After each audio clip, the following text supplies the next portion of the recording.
حضرت موسیٰ علیہ السلام اللہ کے بہت ہی جلیل القدر پیغمبر تھے، یہاں تک کہ وہ اللہ سے ہم کلام بھی ہوا کرتے تھے۔ ایک دن وہ اللہ سے ہم کلام ہونے کے لیے کوہ طور پر جا رہے تھے کہ راستے میں ان کی ملاقات ایک عورت سے ہوئی۔ وہ عورت بہت ہی رو رہی تھی۔ اس نے حضرت موسیٰ علیہ السلام سے کہا کہ وہ بے اولاد ہے۔ اس نے کہا کہ حضرت موسیٰ اسے اللہ سے پوچھ کر بتائیں کہ اس کی قسمت میں اولاد ہے بھی یا نہیں۔ اس پر حضرت موسیٰ جب کوہ طور پر گئے تو انہوں نے اللہ تعالیٰ سے اس عورت کے متعلق پوچھا۔ اس پر اللہ تعالیٰ نے حضرت موسیٰ علیہ السلام کو بتایا کہ اس عورت کی قسمت میں کوئی اولاد نہیں ہے۔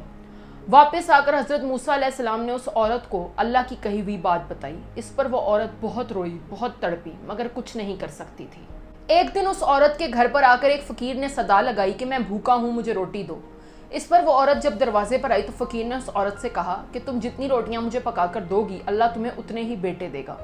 اس عورت نے اس فقیر کو 4 روٹیاں پکا کر دیں اور اللہ کے فضل سے اس عورت کے گھر 4 بیٹے پیدا ہوئے۔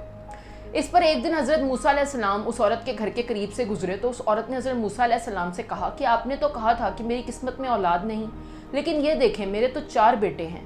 اس پر حضرت موسیٰ علیہ السلام کو بہت تعجب ہوا۔ وہ کوہ طور پر گئے اور انہوں نے جا کر اللہ تعالیٰ سے کہا کہ آپ نے تو کہا تھا کہ اس عورت کی قسمت میں اولاد نہیں ہے، لیکن اس کے تو 4 بیٹے ہیں، یہ کیا معاملہ ہے؟ اس پر اللہ تعالیٰ نے حضرت موسیٰ علیہ السلام سے کہا کہ موسیٰ ہم تمہارے سارے سوالوں کے جواب دیں گے، لیکن پہلے ہمیں کہیں سے انسانی گوشت لا کر دو۔ اس پر حضرت موسیٰ علیہ السلام نے ایک چھری لی اور بستی کی طرف نکل گئے۔ انہوں نے راستے میں بہت سے لوگوں سے انسانی گوشت مانگا، لیکن کوئی بھی انہیں گوشت دینے پر راضی نہ ہوا۔ اس پر حضرت موسیٰ علیہ السلام مایوس ہو کر واپس ہی جا رہے تھے کہ راستے میں انہیں ایک فقیر ملا۔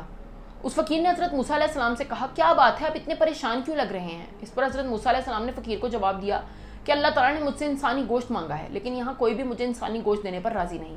اس پر اس فقیر نے حضرت موسیٰ سے کہا کہ کیا اللہ تعالیٰ نے آپ کو بتایا ہے کہ اسے انسان کے جسم کے کس حصے کا گوشت چاہیے؟ اس پر حضرت موسیٰ نے کہا کہ یہ تو مجھے نہیں معلوم۔ اس پر فقیر نے اپنے جسم کے مختلف حصوں سے گوشت اتار کر حضرت موسیٰ کو دے دیا۔ حضرت موسیٰ علیہ السلام نے وہ گوشت جا کر اللہ کے حضور پیش کر دیا۔ اس پر اللہ تعالیٰ نے حضرت موسیٰ علیہ السلام سے کہا کہ موسیٰ تم گوشت لینے کے لیے بستی میں کیوں گئے؟ تم خود بھی تو انسان ہی ہو، تم اپنا گوشت بھی تو ہمیں دے سکتے تھے۔ اور اسی بات میں تمہارے سوال کا جواب ہے، جس شخص نے ہمارے نام پر اپنا گوشت دے دیا، ہم نے اس کے کہنے پر اس عورت کو 4 بیٹے دے دیے۔ جب کوئی شخص ہماری راہ میں اپنا سب کچھ لٹا دیتا ہے تو ہم اس کے کہنے پر اپنا لکھا ہوا بھی بدل دیتے ہیں۔